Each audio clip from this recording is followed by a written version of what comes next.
Well, hello there, strangers. Welcome back to another episode of Life with Bev. We need to have a bit of a catch-up, so roll the titles.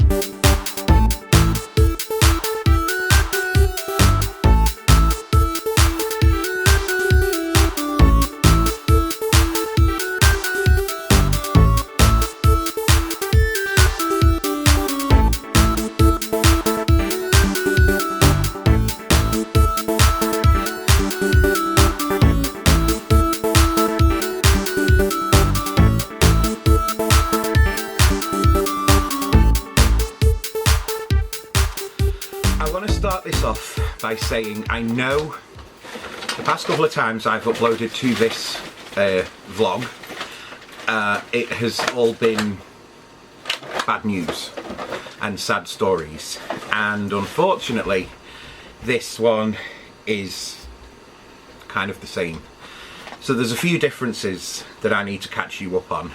For starters, you might be wondering whose tale that is. So after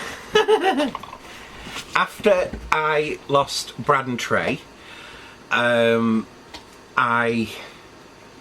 remember, because Trey was like the last one to go, I remember I came home and I was just dumbfounded and lonely, I think is the only way I can put it. It was hard going through life, and obviously I was grieving. And I just thought, well, do you know what? I can either grieve alone, or, and I had made the mistake by this point of going on to the place where we adopted Brad from. I'd had a look on their website, and I'd thought, do you know what? I can either go through grief alone, knowing that them dogs are there and potentially could be destroyed, or I can go through grief with someone else and not be alone and be rescuing a dog. So that's why you now meet Belly. So on the original website, she was actually called Tink when she first got rescued. She was a 3-year-old Staffordshire Bull Terrier. She had been found abandoned on a field, and yeah, she had been there about a month by the time that we got introduced. And yeah, I thought her full name, because Sonny told me about her first, I thought her full name was Tinkerbell. And then obviously she comes around the corner. She's not the smallest of dogs. And so yeah, she came around the corner and I was like, oh my god, they've called her that as a piss take. Like, it must be. And so I decided to call her Belly. Or, if you wanted to call her by her full name, she does have one. It's Belindra Cuddlefox. And I named her that, and I'm so proud. So yeah, so she is my little girl.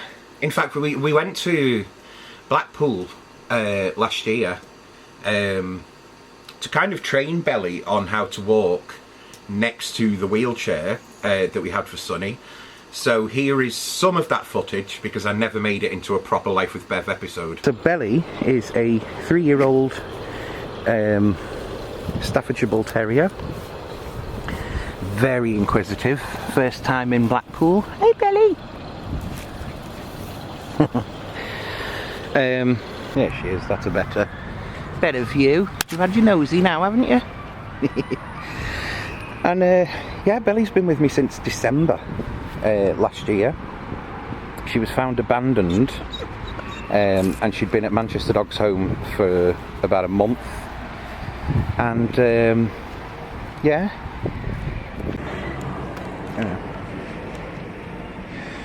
Well, we're a bit further down now from where we were, and yeah, this is the beach today.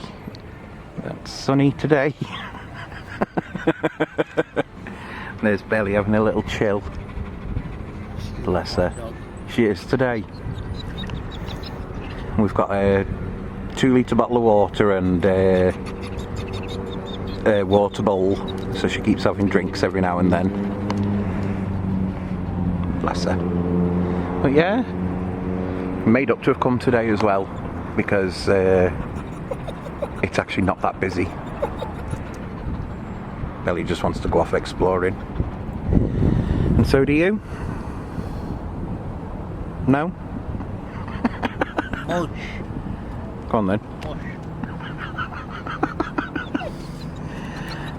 Oh, and there's a tram.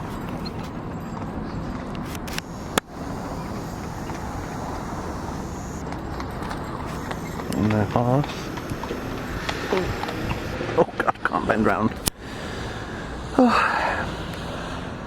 But yeah, so what I was trying to say before, but the camera kept cutting off, is that Belly is a 3-year-old Staffordshire Bull Terrier. She was at Manchester Dogs Home for about a month before we adopted her.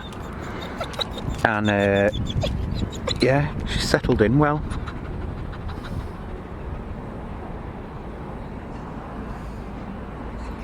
So let's carry on. And then life was plodding along and everything was fine. And so you probably noticed there that Sonny is in a wheelchair. His mobility had gone to just really bad. He could basically, if he held on to things and used his crutches, he could get around his flat. But that was it. If he was coming out, he needed his wheelchair. And so Sonny was kidney failure stage 4 or stage 5, whatever the top one is anyway.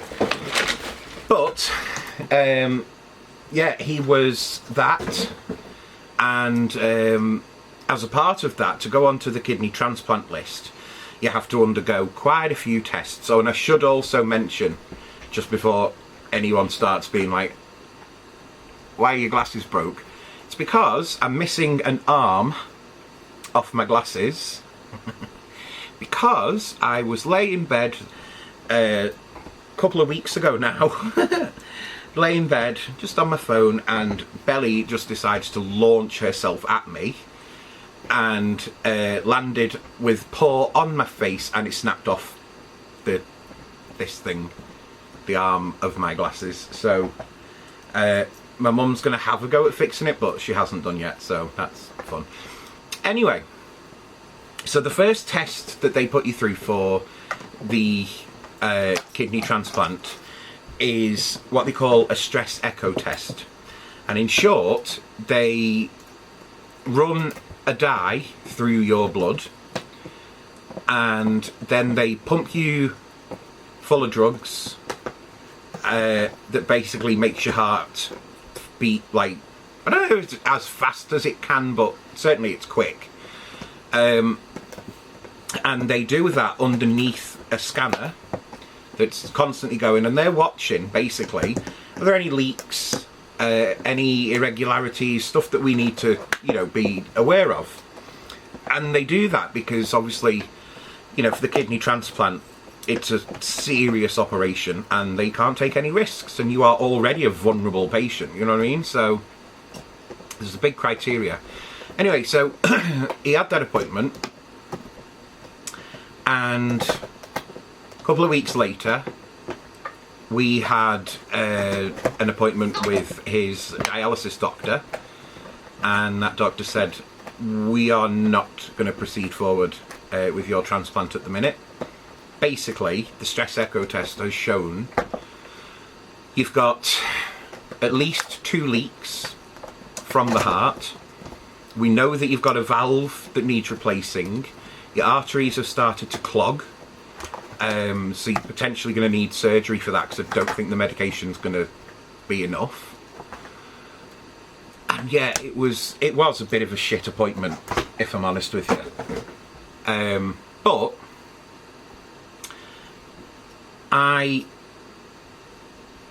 I was still that person who was like, no, come on, Sonny, it's all right. You know, we need to do this, we need to do that. And I remember Sonny had, for a little while, he'd had a really bad cough and quite often had chest pains. And I remember going home from that appointment, looking it up online, and it said about heart failure. And he basically had every symptom. And so I rang him, because it was before he got home. And I said to him, we need to be really serious with you here. Like, I think you've got heart failure. And, you know, went through all the symptoms with him. And I said, I think we need to get you to hospital. And he was like, no, I'm fine. It's not that bad. See how I am tomorrow. And then, like a day or two later, I remember saying the same thing to him. And he was like, yeah, but I can't find the power bank for my phone. But I know where it is, but I'll charge it overnight and we'll see how I am tomorrow. And we're like, oh, right, okay. And that carried on for a few weeks. And then it got to the 14th of November, I think it was, last year. And I was laying in bed here, and my phone rang. And it was about 4 or 5 in the evening. And I don't like to answer phone numbers that I don't know. But something just told me in my head, you need to answer this call. So I'm like, oh, for God's sake. I answered the call, and it was Greater Manchester Police. And the officer on the phone said, is that Mr. Roberts? I went, yeah. He said, you're the next of kin for Sunil Patel, aren't you? I went, yeah. He said, well, I'm really sorry to tell you, but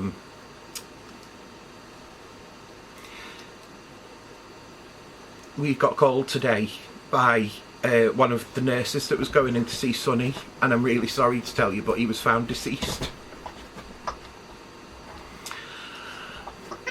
And it just took my breath away. I mean, you know, you're trying your best to keep someone happy and as healthy as possible. I mean, look, Sonny had a lot of health problems, like so many that I could just rattle off here. But overall, it was, yeah, his health was on a decline. But my job as friend, and will you stop bringing up random shit on the bed, for fuck's sake? I was trying to sort of like slow that dip down and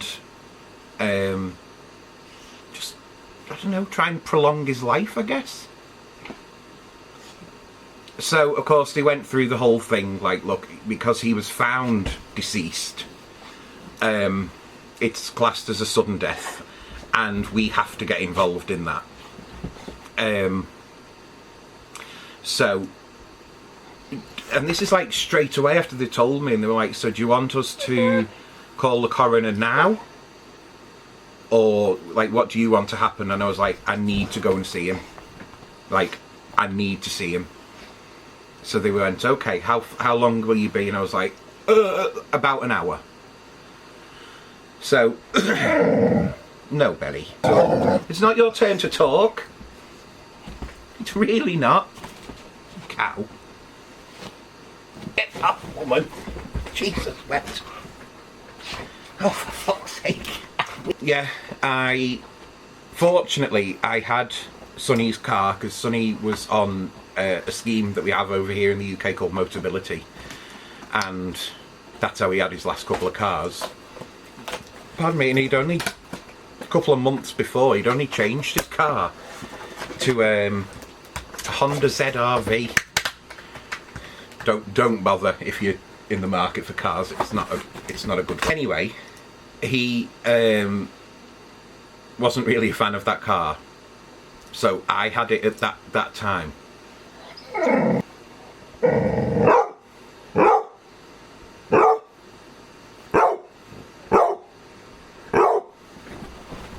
You've got a chew down here somewhere. So I threw myself into the car. I'd rang my mum, and then she was already on a video call with an auntie of mine, and I rang her. She hung up, rang her, rang out, rang her again, and just kept ringing her. And she even messaged me, she's like, I'm on the phone. And I'm like, Mum, I need your help, it's Sonny. So she got off the phone. I got through to her and she was like, what's up?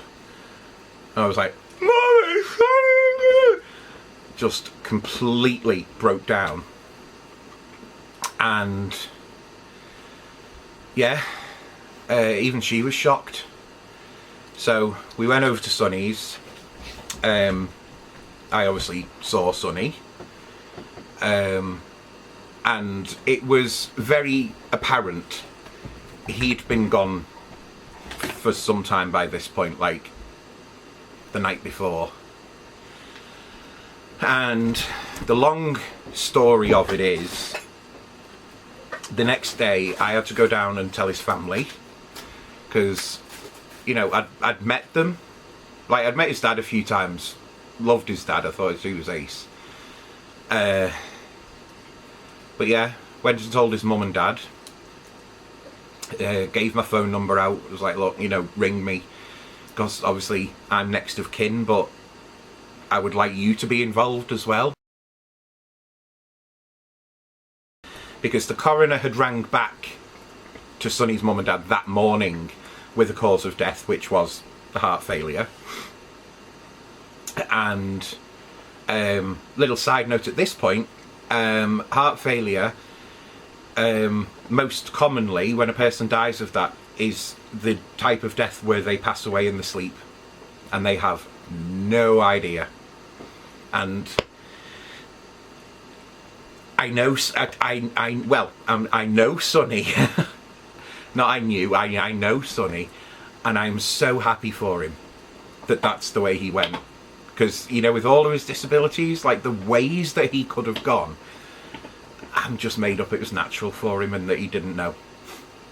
It's the ideal death. But anyway, a thing I did for when Brad passed away and then when Trey passed away is the videos where I was talking about them, I did like a little montage thing at the end of like all the photos and videos and stuff like that.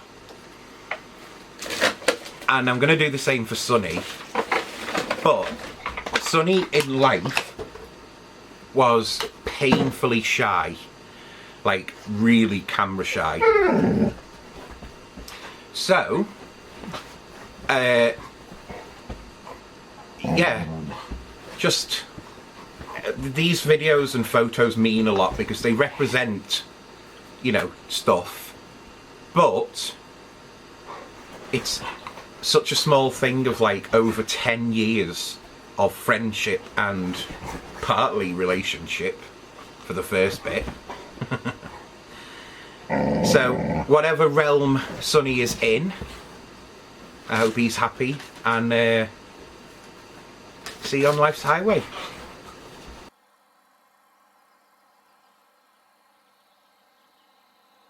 When we came here to watch Jeremy Kyle, he called you a bastard. And we've come here to see Lady Bunny, and Lady Bunny has told you to fuck off. Hello. Valentine's Day with the other half. We've been on a couple of rides. First one was Valhalla. What did you think of Valhalla? Wet. He loved it, really. And who can blame him? You lied. I did not lie. Okay, to get him on it, I said he might get slightly wet. No, you said I won't get wet. I said a little bit. No, you said Yeah, it's a little bit. I said a little bit. Just tiny bit.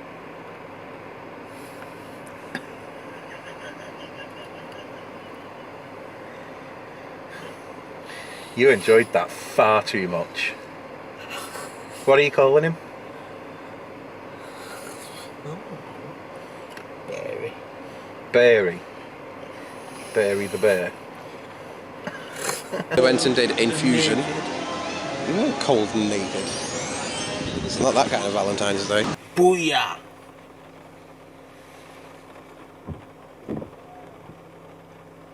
Oh, I don't get it. Booyah. How's that Scottish? I'm fucking excited. Oh, that's perfect actually, well done. I've always said with Sonny, when he hasn't got his hat on, if he had like a bear ear here and one there, he would be a bear. Aren't you? But you can't decide what bear, whether it's a sun bear, a sloth bear, a brown bear. What was the Indian one? Black, brown, or sloth. No, there was one exclusive to India. Sloth. I think that's you. What rides are we going on after this then? I don't know. He's very decisive in that bit. The spinny one. Are you actually going to go on it? No, Why? but it spins. Why? I don't like centrifugal spinning things. With this driving, really? Wait. Wild. Which is nice, and some of them popping candy tango sweets, and then we just went and spent 50 quid on our souvenirs. Oh, look at that. They opened up by accident. Yeah, and that fell into your mouth. This slope is at 17%, so it is quite a steep slope, but you just can't really tell. A steam engine can't get up that. Sonny, you're like a steam engine, aren't you? Get it off me. Get it off me. Get it off. Are you having a nice birthday? It's already been. How does it feel turning 40? Oh, fuck. I'm only joking, he's 70. Take a pack. Oh, you touched it, you have to eat it. Oh no. Have you some black pepper flavour? Good luck to you. I think you'll like it. Why are you so shy? Don't be shy. It's great being on video. Now I look like a spack.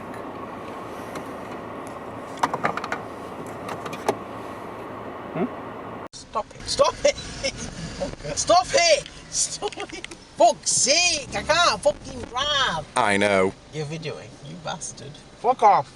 Fuck off. So his friend John once called him a skid mark. You better not put that in, you bastard.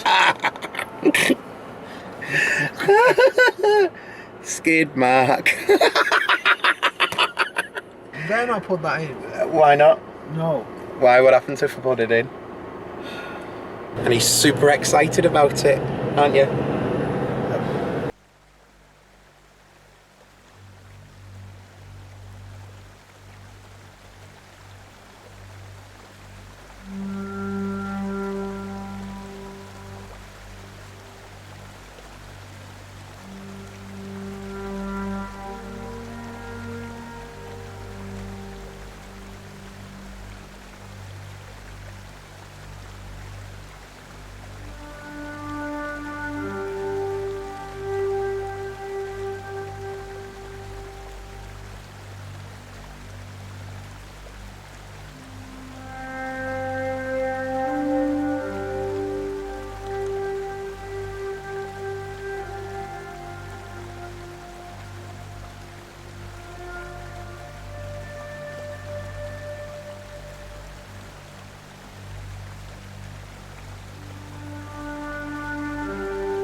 Wobble, wobble, wobble, wobble, wobble, wobble, wobble.